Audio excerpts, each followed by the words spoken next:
పవన్ కళ్యాణ్ గారికి ఒక్క ప్రశ్న. రౌడీయిజం, గూండాయిజం లేని రాజకీయాలు ఉండాలని, మిమ్మల్ని గెలిపిస్తే అలాంటి పాలన ఎలా ఉంటుందో చూపిస్తామని మీరు చాలాసార్లు చెప్పారు. ఇప్పుడు మీరే అధికారంలో ఉన్నారు. ఉప ముఖ్యమంత్రి పదవిలో కూడా ఉన్నారు. మరోపక్క మీ నాయకులు మాత్రం దౌర్జన్యాలకు మారుపేరుగా నిలుస్తున్నారు. మొన్న కాకినాడలో మీ పార్టీ ఎమ్మెల్యే పంతం నానాజీ దాడి ఘటన మర్చిపోకముందే ఇప్పుడు మరో ఎమ్మెల్యే రౌడీయిజం తెర మీదకొచ్చింది.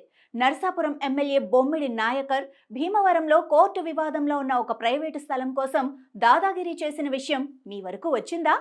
నకిలీ డాక్యుమెంట్లు సృష్టించి భూమిని కబ్జా చేసే ప్రయత్నంతో పాటు తన అనుచరులతో యజమానిని బెదిరించటం గూండాగిరి కాదా?